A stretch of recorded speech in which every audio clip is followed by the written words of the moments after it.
Hi everybody and welcome to the AI Basecamp Podcast where we talk about AI trends and best practices to help enterprises get ready for getting value from artificial intelligence. Today I'm joined by a special guest, Monika Kupis, who is PhD candidate and lawyer practicing medical AI law. And today we're going to talk about exactly that, medical AI, medical law, and how to get the models ready from the legal perspective to go to production. So maybe starting off with a general question. I am developing an AI model that is going to be involved in some clinical process. What are the most important things that I should take into account when developing such models from the legal perspective, of course? So, hi everyone. We're starting with a very good question. First of all, I would encourage all entities developing new medical technologies to start off with a solid business plan, including all of the legal aspects that I'm going to talk about. First is data protection. Second is, I would call it regulation in this very sector. So, if you're developing new software, it's probably going to be medical device. However, if you're developing a software that is going to be included in clinical trials, then not only medical device regulation, but also clinical trial regulation will step in your way, actually. I mean, sometimes it can really be an obstacle for developing your product. If you're developing a product that is going to be intertwined with medicines, then you need to take a look into EU pharma law. And as far as I'm concerned, it's these areas, and of course, AI law that is being developed right now with AI Act on its way. So yeah, a few areas of law, but yeah, crazy complicated areas of law. So actually you're saying it's the other way around. So I shouldn't firstly develop the model and then go through legal checklists. I should, before I even start the programming in the technical work on the business evaluation part, to decide if it's feasible and easy to implement from the legal perspective. Yes. So in my expertise, I have encountered both models. So there were clients that came to me and showed me, hey, we have this new technology. It works. It's great. Please tell us whether it's legal. And let me tell you, it's very sad when sometimes we say, it's actually not. It's not. You cannot do it this way. And then we're brainstorming and doing tremendous amounts of work to actually make it happen, to get this new software, for example, to the hospitals. However, the other way around, when we have clients that come to us with an idea and say, hey, you know what? We have this concept in our minds and we're just trying to figure out how to make it work in the EU because, let me tell you, European Union differs a lot from the United States. So this is also another factor you have to have in mind. Later on, it's much easier. And it's also cheaper, I would say. I mean, although it may be counterintuitive to go to lawyer first, it actually may pay you off at the very end because you will not get fined, for example, for being in non-compliance with all of those laws. Okay, so definitely the planning stage then, but what first thing that comes to mind, like the beginning of the process of generating a model, is of course the data. So what should I take into consideration from the, I guess in this case, it's mostly patients' data. I might have some cooperation with hospital, with other entities to possess those kind of data. So what should I keep in mind when accessing or creating such data sets?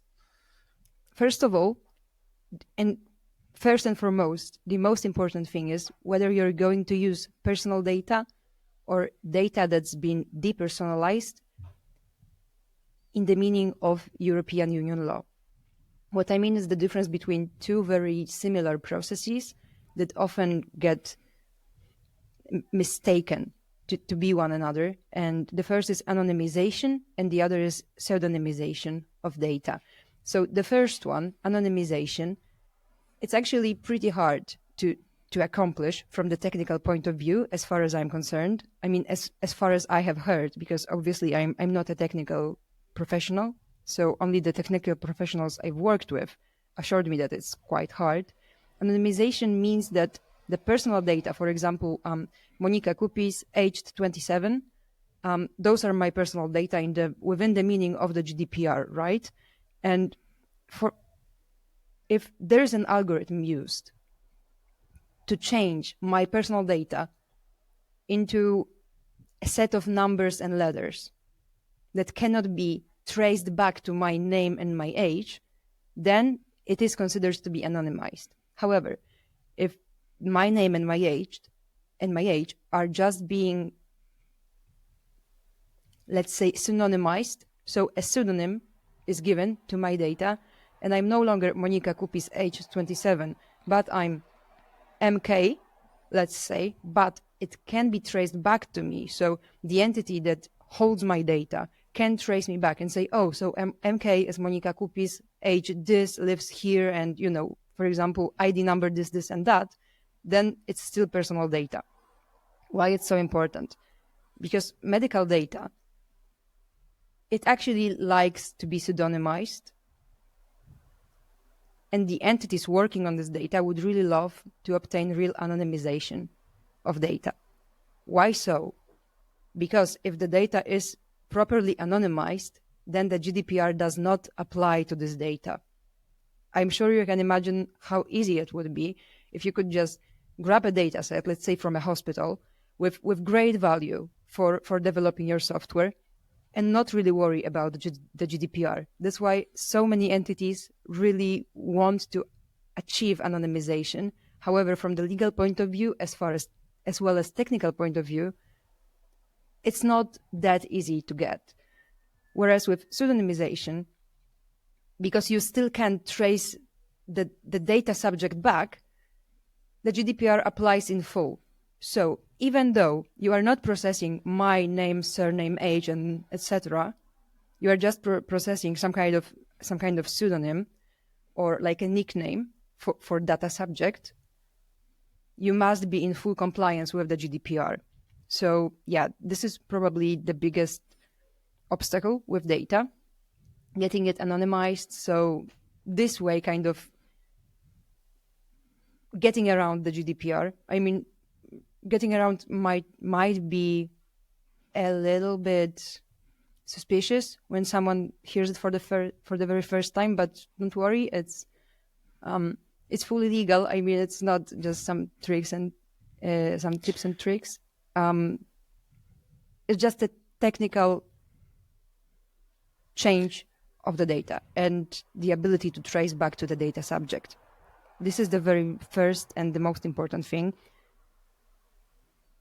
Furthermore, I guess that's sometimes maybe to expand it a little bit, because, for example, your name probably irrelevant unless we are going like to super specific genetic type of disease, but your age might be actually relevant. So what I heard, at least, it's good to, sort of generalize the data and maybe not say like age 27, but age between 25 and 30. Exactly. Yeah. And it's fully legal option. And actually there is soft law. So soft law is like this concept in the legal science that it's not actually the written law. So it's not like the bill or the code. It's something else, but it still has the law making effect. For example, a recommendation. Often the European bodies or the European authorities publish like a recommendation, a guideline, something like that. So this is soft law. And there is a lot of European soft law that actually emphasizes that adequate generalization can be a very good mean of anonymization. So good point. Yeah, sorry. So I interrupted you. You wanted to expand on the second point. Yeah. Don't worry. So if anonymization goes well, then oh, great. I mean, this is the first big success in obtaining the data. However, as I mentioned before, it's not that easy usually. So what usually happens is that the data is pseudonymized. So we still need to be in full compliance with the GDPR. That further requires us to actually make some additional steps that may be counterintuitive. For example, if you want to obtain data from, let's say, a hospital, you will need several agreements between you and the hospital. And the most important of them is so-called data processing agreement, so DPA. Every time you want to obtain data from the controller of the data, you will have to have the so-called DPA. And let me tell you, it's really important to negotiate it well, to make sure that this very agreement is adequate in its scope, because based on this scope will determine what you're legally entitled to do with the data set, for example, you're buying. This is why you have to be really conscious about how your DPAs are looking. It's very important in the EU, so just please take a look at it, or tell your lawyer to take a look at it, a close look at it. As far as health data is concerned, in the EU, we're going to have a new regulation pretty soon. I mean, it's actually sooner than a lot of us have thought. The final stage of works on this new law is actually coming, and I'm talking about European health data space. It may be new to some of our listeners, but this is a concept of creating the pan-European data, like the big data set, like the big data space where all of the European entities will be able to find health data they're looking for. And there are going to be two very important streams as far as data is concerned. So one, so-called primary use, and the other, secondary use. Primary use will concern, for example, data from patients. Let's say I'm a patient here in Poland and I go for a vacation to Spain. Sadly, something happens in Spain and I break my arm. I want to go to a hospital in Spain and get the medical care that I need. Thanks to European Health Data Space, it will be possible for the medical entity in Spain to access my medical records that were kept in Poland, which is great, especially with orphan diseases or more complicated cases where the healthcare professionals need to access full information on the patient. This is primary use.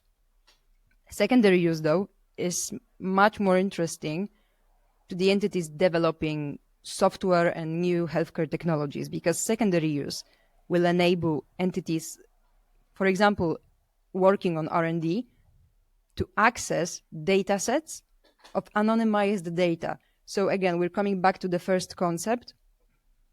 This data will be depersonalized. So you will be able to use this data and not really worry about the GDPR in the process. So that's really something to look for.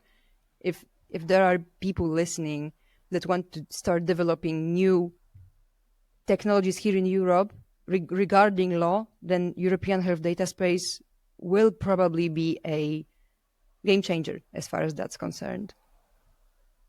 Yeah, I could see that it could lead to, better generation of foundational models, even large language models and vision models, if this gonna be really pan-European and the data is gonna be widely available through all Europe.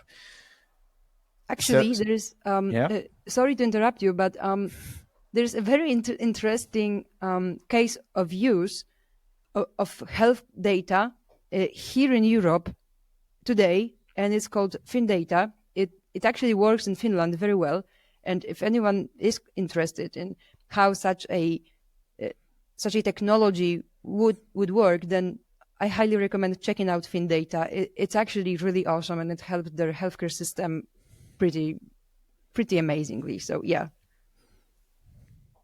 So the second, so let's assume that I have the data set and it's anonymized and it doesn't apply, the GDPR doesn't apply to it, or it's pseudonymized and I taken care of all the legal stuff. The next part is developing the model actually. And before we even talk, about the certification and making a product out of it, when we're talking about the model and internal validation of the model, are there specific things that I'm obligated to take into account when validating the model, such as bias, fairness, and stuff like that.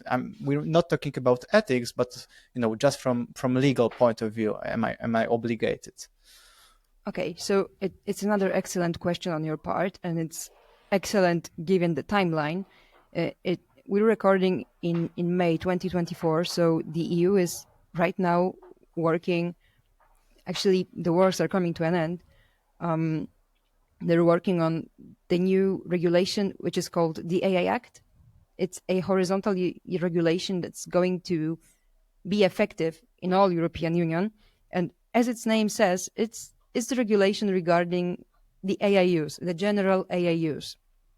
The first thing that needs to be taken into account when developing any kind of medical technology using software is that it's probably going to be classified as so-called high-risk artificial intelligence system.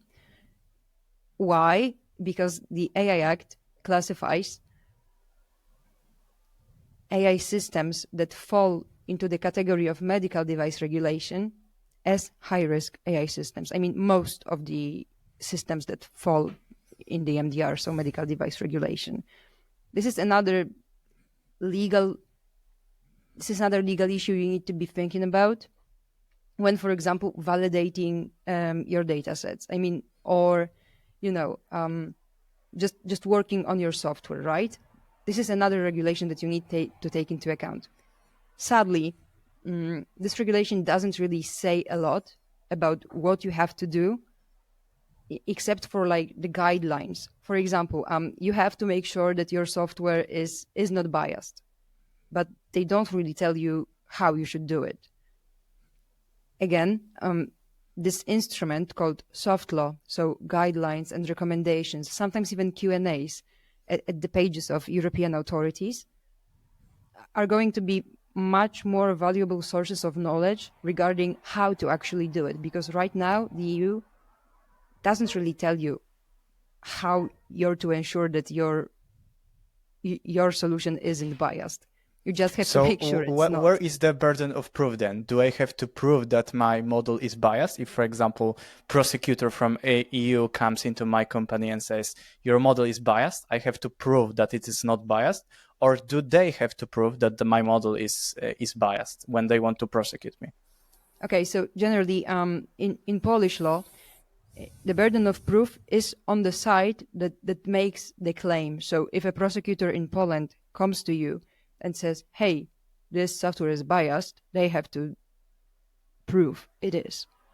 However, there's another regulation that may actually make it quite a little bit harder for the entities developing AI software in the EU. And this regulation is actually currently being worked on, and it's called AI Liability Directive. AI Liability Directive is a law that concerns actually the issue of burden of proof mostly. But AI Liability Directive, I mean, it's not in force right now, as well as AI Act and European Health Data Space, unlike the GDPR, which is in force and you have to use it now. I mean, you have to be in compliance with the GDPR. With those regulations I'm talking about, it's, let's say, next year, you will probably have to be in compliance with them, but you still have some time. Coming back to AI Liability Directive, its main use is helping patients, so individuals, to prove in court that they were heard somehow. So it's not actually to make, for example, your business partners more eager to sue you, but to make sure that those individuals at the very end will have it easier in court to prove that they were heard. Why? Because of the opacity of AI models. Usually in medical cases, it's really hard for the patient to prove that, hey, for example, this bacteria jumped on me somehow in this particular room in the hospital and this doctor is to blame, or like this hospital is to blame, especially in cases of patients that are complicated, that are just complicated, right? I mean, they're very sick. And for example, they were in a few entities, in a few hospitals. And then they end up being sick they have some kind of virus or a bacteria, and they don't know, okay, where was it? Where did I get it? It's not that similar, but quite similar to what happens with the AI. Just imagine a physical person, a layman, trying accordingly to this rule that a person making a claim has to prove it. Just imagine a layman trying to prove in court that, hey, this AI software worked wrongly or worked wrongfully, and thus I was misdiagnosed or I was mistreated. So this is going to change a little bit. So this burden of proof, or how we call it, onus probandi, is going to be a little bit changed for the sake of patients. But in B2B relationships, it's still going to always be the person who makes the claim. Right. So I definitely have to look into the bias of the model. Are there any other aspects of the model itself that I can control that I should look into it while developing such model? I would say that the availability to understand for the end user. For example, if you're developing a software dedicated for doctors to use, right? So for healthcare professionals, especially let's say doctors, let's say for a radiologist, then you really need to make sure that they will have the means to understand how it works. I'm not saying to give them your business secrets or to teach them how to code. No, I'm just saying make a good instruction. Just give them good documentation to understand what the software is actually doing, so they know how to use it properly. And it's actually another requirement from the AI Act. I mean, the European Union actually tells you you will have to do it, and I highly encourage you to do it. And another thing, which is maybe a business trick, but I'm willing to share, is just think about patient rights. If you are targeting, let's say, doctors, I mean, let's stay with doctors, let's stay with radiologists. If you're targeting them, just be aware that they have their responsibilities on them. You don't have it on you. For example, you do not have to meet all the patient rights as a software developer that just makes some kind of software that then doctors use to diagnose. But if you market your software as patient rights friendly, for example, it's not that opaque, or you can actually explain it so that the patient can make an informed decision about their health, I'm pretty sure this will make it easier on the market for you. Because right now in Poland and in Europe in general, we're actually coming across a lot of technophobia and a lot of bias against this very technology, especially in the healthcare sector, even though, as you probably know even better than I do, it's actually a pretty hopeful sector, right? I mean, it's going to have a huge impact on people's lives. So I would say, yeah, just make sure it's understandable for the user, or at least try to explain it, how to use it. For example, how to make input to this software. I mean, how to read it correctly. Just make sure that you provide this information to the end user. And if you're targeting hospitals or doctors, just take a look at patient rights.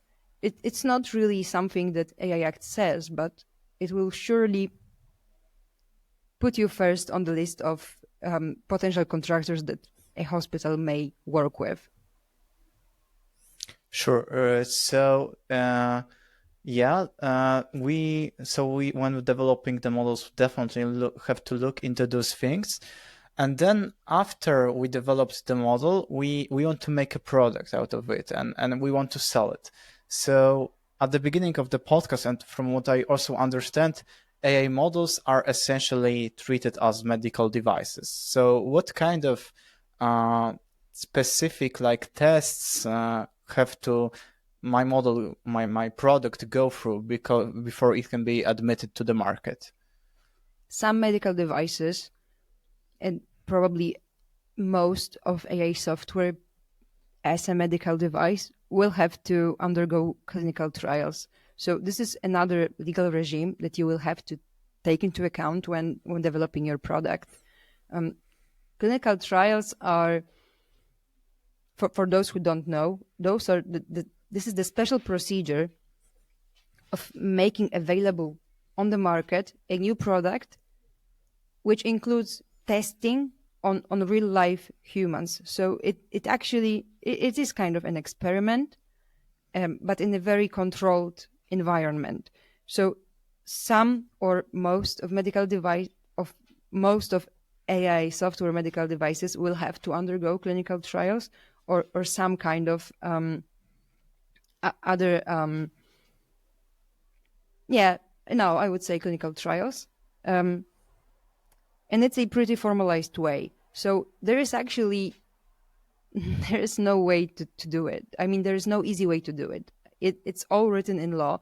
I mean, all the phases, what you have to do, which documents you have to prepare. I mean, how long it takes, where you should go. I mean, how you're doing it. It's all written in law, and you actually for this particular step, I would highly encourage you to work with a legal specialist, especially those trained in clinical trials, because it can get pretty confusing, especially as far as ethics is concerned, because sometimes, I mean, for example, in Poland, when undergoing clinical trials, you will have to deal with some body called the Bioethics Committee, and you have to explain to them that what you're doing is ethical, you're not hurting anyone, it's going to be actually an improvement to our society, to humanity as a whole, that you're developing this product. Why?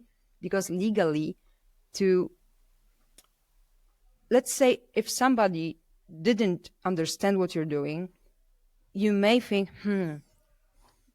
did their consent, was their consent actually informed, and thus was it legal, so that they're taking part in this experiment? Because we, as a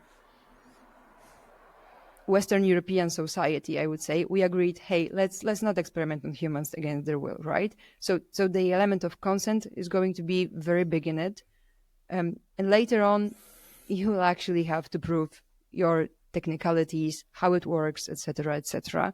Clinical trials may be challenging.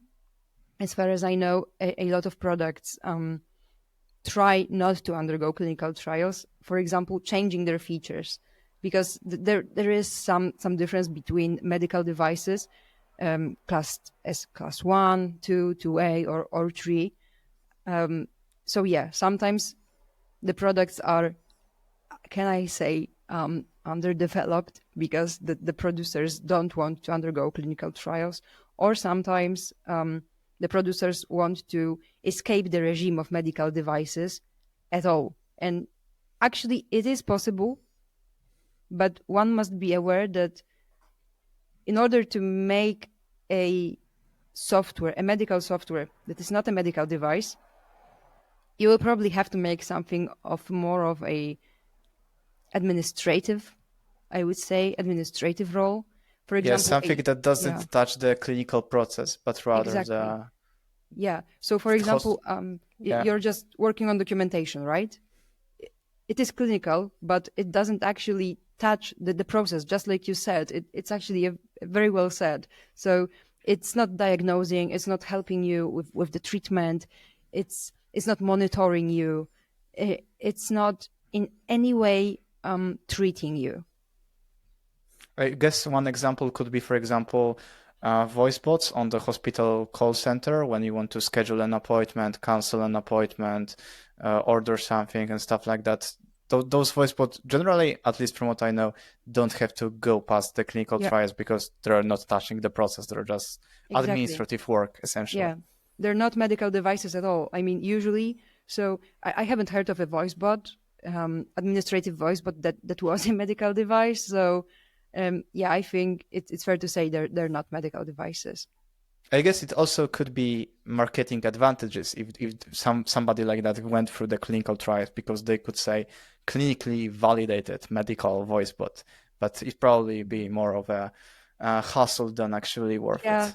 yeah, I think so. It may not be worth it actually, because yeah, those voice bots. Oh, I think it was my dog. Sorry. No It's worries. yeah, yeah. He's just having a great time back there. Yeah, let's just leave him. So yeah, voice bots, or sometimes what can be really confusing is wearables. So for example, those smartwatches that people wear. Um, Interestingly, some of them are medical devices and some of them are not, even though the ones that have very similar features. Why is that? Um, the medical device regulation clearly states that in order for something to be a medical device, the producer must say it is a medical device. So they must say, hey, this is to be used in this particular area of life. I mean, and this has its medical aim, it has its medical goal, which is listed in the law.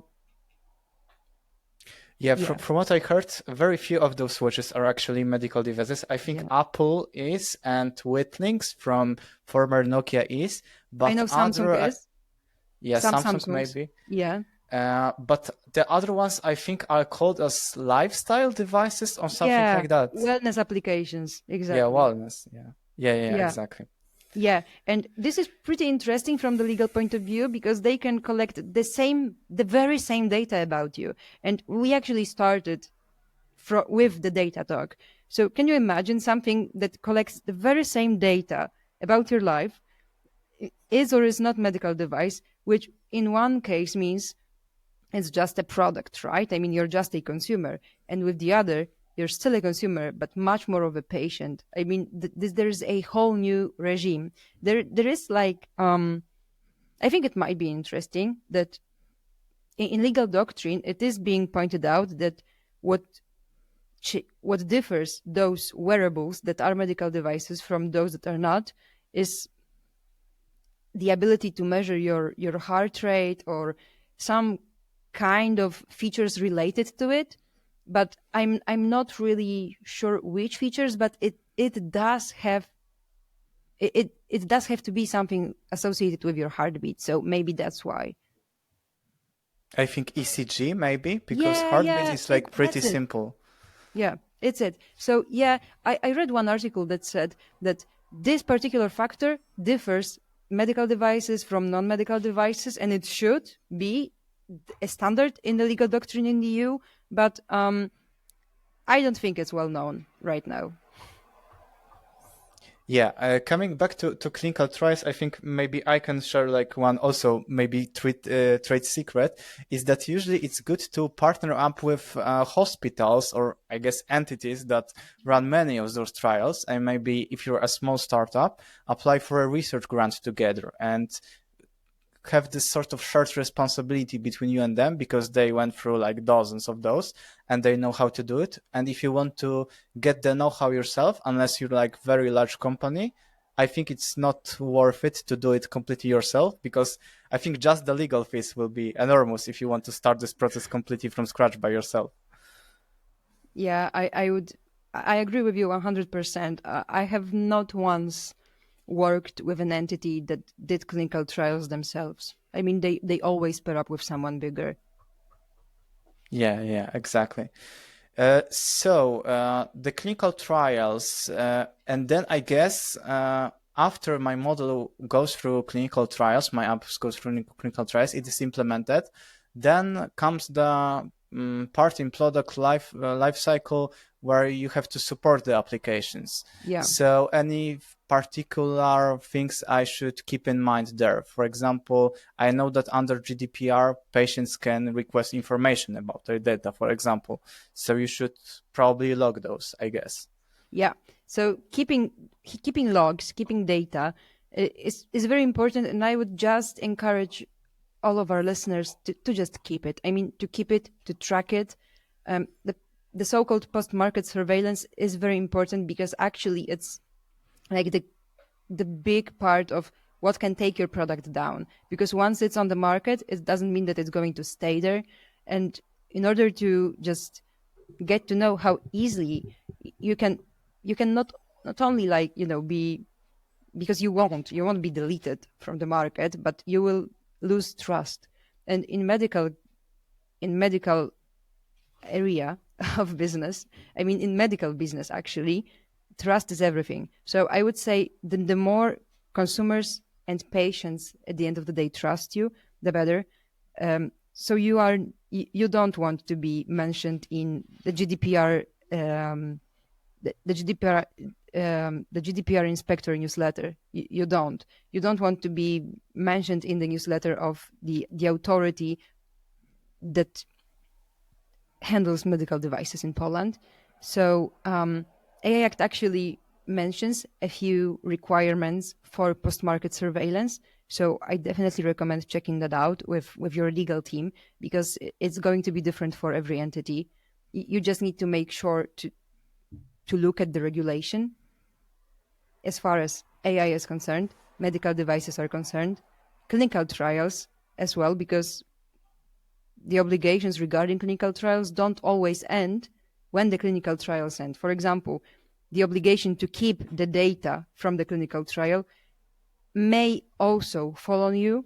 So just make sure how long you have to keep it. It will depend on the contracts you've signed. So just make sure to take a look at that. As far as GDPR related obligations are concerned, it will hugely depend on the role that you will have in this very process.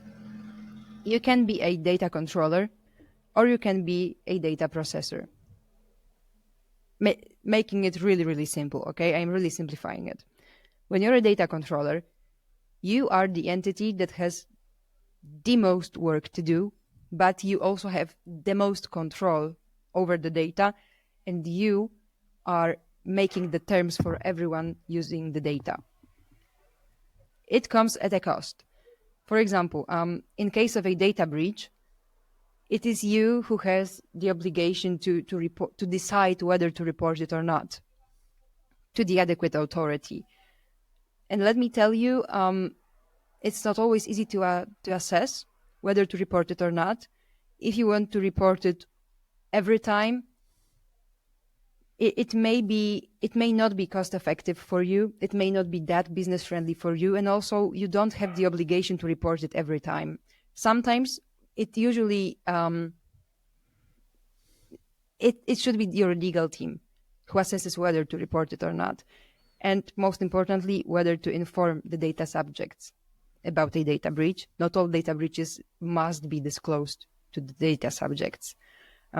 If you are a controller, then you will have to assess it. If you're a controller, you will have to, for example, provide the information about how the data is being processed, what is happening to this data, to data subjects. So if I am a data subject and you are my data controller, then I can come to you and say, what are you doing with my data? How long are you going to keep it? Where is it going? Why are you doing it? What is your goal in doing it? You must answer me. Where did you get my data from? You must know the answers to these questions when data subjects come to you. When you are data processor, on the other hand, you will also have a list of obligations, but it's not as long as when you're a data controller. Usually, I recommend my clients to try to put themselves in data processor's shoes. So you are not really the entity that owns the data, but you are just processing it in the scope that the data controller allows you to. And this is coming back to the agreement that I was talking about in the very beginning of our discussion, the data processing agreement. And in this agreement, they can be very long, they can be super, super short. I mean, it really depends, but this agreement pretty much determines what you can do, and all the bad stuff that can happen is written in there. I mean, at least it should be. And this is your legal team's duty to make sure that you understand what's written in there. So yeah, as far as products is concerned, it's post-market surveillance, and there is a ton of obligations that you have to comply with. It's to be checked individually, I would say. So for each entity, it may differ a little bit depending on what you're actually making. as far as GDPR is concerned, the biggest difference will just sit on the idea that, hey, are you a data controller or a data processor? Yeah. So I guess like the responsibilities vary a lot.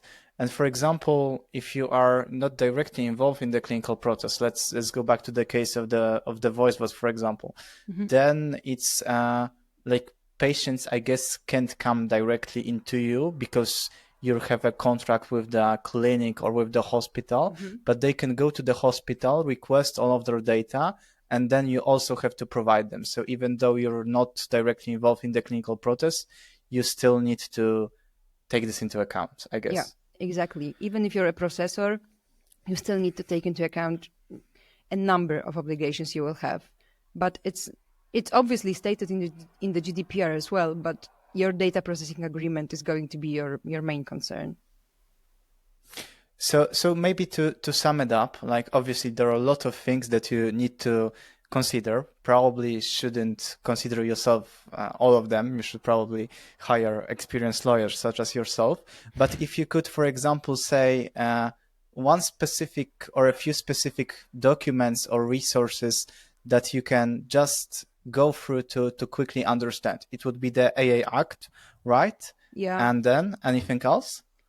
AI Act, as far as projects are concerned, AI Act, European Health Data Space Regulation, AI Liability Directive.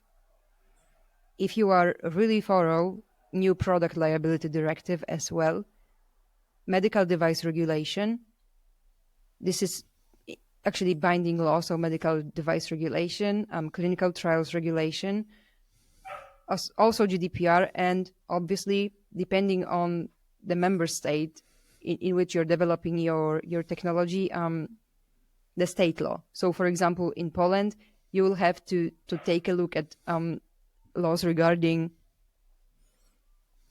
patient rights, for example, or the so-called law on how to be a doctor, basically. So it's ustawa o zawodzie lekarza. So yeah, there is a lot. So first, the EU law, and then if you're developing in the EU, it will vary from the member state to member state what you're actually allowed to do. But just remember that the requirements that are set out in, let's say, medical device regulation, the GDPR, or the AI Act, those will not vary in member states. However, how, let's say, AI liability directive is implemented may differ from state to state. So this is another actually business problem to be solved. Right. But I guess like reading through the whole acts and whole documents is probably too much for a technical person. But do you have any like resources, I don't know, blogs, newsletters or something like that that you could recommend to our listeners to, if they want to stay in touch, I guess from the, at least have an overview about the subject and know what to ask their legal teams? Yeah, I would say that being in touch with the authorities is actually a good idea. So, for example, as far as GDPR is concerned, there is a ton of newsletters from the authorities in member states. So I personally am subscribed to newsletters from the Polish authority, the German authority, as well as Spanish authority, because they often issue information about, we've decided something like this, or there is this new case and we resolved it like this. And it actually gives you an idea how law works, actually. So this is law in action, because what you've just said. So reading through all of those acts is not only hard and boring and probably won't tell you much. It's just unnecessary. This is law in books. We need law in action, right? So you will have to just take a look at newsletters from the authorities. Obviously, check out legal blogs. I mean, there's more and more lawyers writing about this stuff. However, just keep in mind that if somebody writes their own blog, they can write there anything. So just be selective. Yeah, okay. So we are a little bit running out of time. So I think it's a good point to maybe leave you with that thought. Thank you very much for very interesting talk. I hope you also enjoyed being with us here today.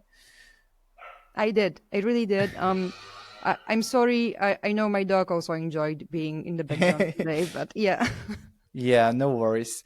So thank you very much. And for people listening, we will hear each other in 2 weeks with the brand new episode.